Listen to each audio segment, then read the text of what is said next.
Good morning, people. It's another 101 kind of thing for riding. The reason I say 101 is because I'm at 101. So whatever I know is not what I'm going to tell. It's raining heavy in New Jersey today. So I thought maybe today is the day to talk about riding in rain. So this is what Dylan from California Superbike School said one thing that I always remember now. He said, you cannot buy an experience in rain. You cannot ask for an experience. You cannot buy an experience in rain because as a rider, we don't go out when it's raining. As a rider, when it's a track day, we avoid the track day. Or when it's raining outside, we avoid going on a motorcycle. So what it means by that is you're not buying, is you're intentionally never going out to experience rain on riding. So it is always a factor of either you were caught in rain or you were on a long trip and you could not avoid rain. But intentionally, no rider is seeking rain. Most of the riders, especially especially the riders who ride road and all that stuff and not off-roaders. So basically, a rain experience is gifted to you, awarded to you, rewarded to you, and presented to you to have it, to learn from it, to use it for the next time. So that's what I learned, and it changed my opinion on rain riding, which is you get caught, you get caught. You deal with it. That's it. Yes. But you don't say, oh, you know what, oh no, it's a death trap, it's a whatever. It's nothing. It's just goddamn rain. Especially if you're riding on road and you have road tires,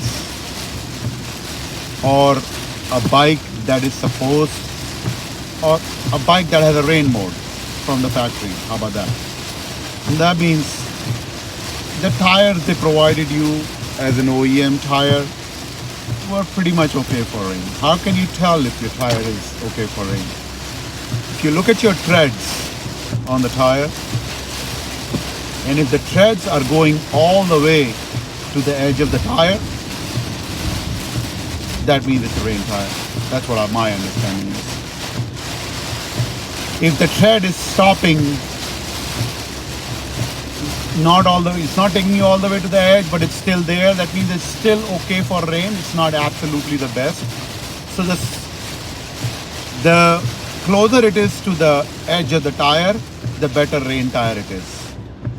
The lesser it is towards the edge of the tire and it's all in the center, it is basically meant to deal with some water, but not rain tires. If you look at actual rain tires, they are treads all over. So that's the tire. But most of the bikes that are on-road bikes come with tires that are okay with this kind of rain and all that. So now, one is intentionally riding in rain, which is you were prepared that rain was going to hit in your route.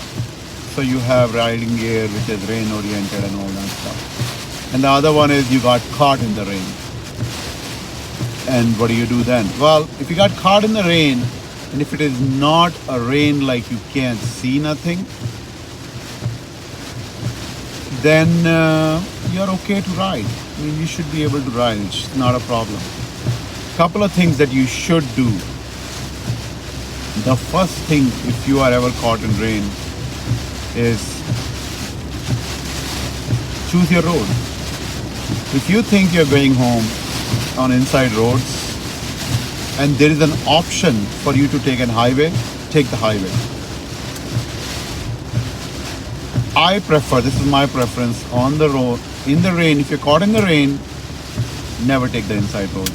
If you have an option of taking a highway, take the highway. They are much better built for rain, heavy rains. They are much wider. People are very cautious in rain when they're riding on the highway. You have much more forgivable patch. The roads are constructed well. You will not see too much potholes. There is a lot of advantage of riding on a highway, especially if you're caught in the rain. Trust me on that.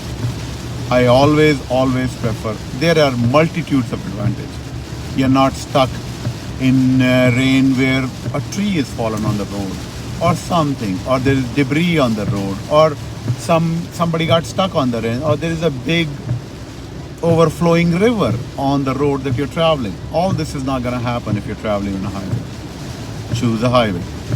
That's my first suggestion if you are ever caught in the rain and you have a long rain ahead of you. Choose a highway. The second thing that I always would prefer is if you are riding in the rain and you have figured out, okay, you know what, I gotta ride in the rain. Of course, it's given that you have to ride slower. Don't try to maintain speed. Don't try to push speed. Speed is your enemy at that point. Speed is not what you're looking for. You're looking for consistency. You're looking to be consistent on the throttle, easy on the brakes. How are you easy on the brakes? Well, by riding slow. But not slow that you create a problem for yourself and you're scared shitless. No, consistency. That means most of your braking and most of your acceleration needs to be done in straight line. Whatever, and so if you think about the rain mode in bikes, what is the rain mode in bikes compared to a sport mode in the same bike? The delivery of throttle input.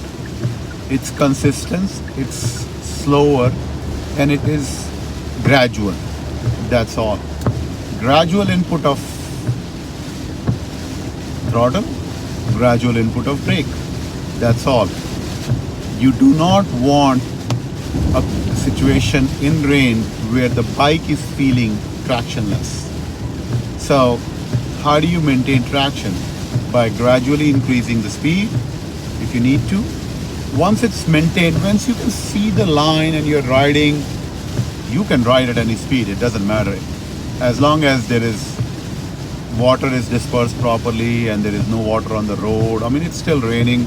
You can, I mean, I have done 65, 70, 75 in rain, actually more. But the only reason, I've actually done 80, 85 in rain also, but I have miles an hour. But the only reason I was able to do that is because I was able to see the road very far ahead. It was a straight line. I could see there's no patches of water on there. And consistent throttle. Okay, I put it on 75 miles an hour. It's going 75 miles an hour. And I'm not changing the speed, not braking it, I'm not doing anything. Gradually increasing the speed, gradually decreasing the speed. Do all your braking, all your acceleration in straight line. In turns, you don't want to brake, you don't need to brake, you shouldn't brake, you shouldn't accelerate. See the line, come out of it and just neutral throttle it out. That's it. Neutral throttle is the key for the rain ride. That is one thing I would always recommend. Pick a highway, ride in rain. I mean, if you have riding gear, that's fine. Yeah, I mean, you're not getting wet. But if you are getting wet, then it's a mind game. If your mind is making sure that you're bothered by the wetness of the gear, you might as well pull over, because now you're thinking too many things. Oh, I'm wet. Oh, I'm this. You gotta get that wetness out of your mind. You got caught in rain. It's gonna get wet. Let's take that problem out of our mind. Your problem is not your wetness. You're not going anywhere. You're not gonna get sick. You're not gonna do whatever. You're gonna get sick. You're gonna get sick. Whatever. Now you're caught in rain. You get wet. Well, that's the whole freaking point, isn't it? You got caught in the rain without the riding gear of rain. Now what? Take that thing out of your mind. Ride your ride. Consistent on the brakes, consistent on the throttle. Keep riding it. If you see far ahead of you, there is no problem maintaining a good speed. It's not a problem. I have seen people do crazy stuff in rain, but I am a novice rider. I'm not a great any rider or anything like that. But I'm just saying, Consistency is the key. And take that wetness out of your mind. If you take it out of your mind, you'll be fine. Ride in lower gears. You can ride in lower gears. The lower gears is preferable. It provides you more traction. I mean, you're going to be in lower speeds anyway. Do not need to maintain fourth gear in 50 miles an hour because you're used to that. Put it in third gear. Let it be at higher traction. Put it in second gear if you can maintain it for 30-40 miles an hour. It's fine. Your bike is not doing anything wrong. You're not doing anything wrong. Maintain the traction. And the second thing you need to do is make sure that you are not bothered by it. It's all a mind game after that. Once you get your technique right, once you get your problems corrected, it's all a mind game. It's all a mind game. Another thing when you're riding on the rain is what kind of traffic do you need to follow? So try not to be in the middle of the lane. That's kind of a given because there's a lot of oil in there. Try to be either on the left side of the lane, on the right side of the lane, because there's always the car in front of you is making tread marks with its tire. If you stay within those tread marks, the chances of you hitting a splash of water is very less. So that's what I will always do. I will never ride in the center of the lane when it's raining. I will either ride the left of the lane or the right of the lane because center of the lane has oil. The right and the left of the lane, you're basically following the tread of a car in front of you. And that creates a situation where there's the least amount of water. So you can actually maintain good speed. So, and of course, the distance between the last car, before car, and all that stuff is pretty common sense. You should maintain as much as you can without losing the traction and all that stuff. So that's that. Also, especially if it's raining big, I find a tractor trailer and just ride behind it. That's it. It's a lot of protection. Find a tractor trailer, find a big truck. You're not gonna do maximum speeds anyway. If you are not sure about what speed to maintain, just follow a truck or a trailer. It's the safest bet. Maintain enough distance so you don't get too much splash out of it, but it's the safest bet. Just keep following it. There's a lot of protection it offers, especially from rain if you don't have windshield and all that stuff. So that's what I would do. If I'm not sure about my speed and I don't want to do high speeds, and if I'm okay doing 50 miles an hour and 40 miles an hour, and if you're caught in rain and you don't have much experience, might as well just follow a big truck or a trailer. Let it maintain its speed. They are going with their traction, you go with yours. I think you'll be fine behind a truck. Behind a truck. That's what I would do. That's how I started. And once I realized, okay, this is what I'm doing, this is what my bike is. And another thing is, make sure you know your bike. Make sure you know what a rain mode feels like. Make sure you know if there are no rain modes. Make sure you know, again, from the lesson 1. Understand how much to throttle. Understand how much to brake. Understand what your braking feels like, how much throttle feels like. If you have ABS on your bike, rain is the place where you actually get to use it the most, where you actually feel safer with an ABS.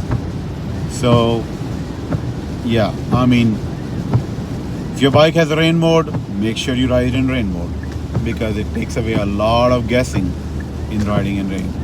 You can still maintain higher speeds, but at least the jerkiness of the whole delivery of throttle and brakes disappear if you ride in rain mode. So those are my tips. I mean, brake and accelerate in straight line.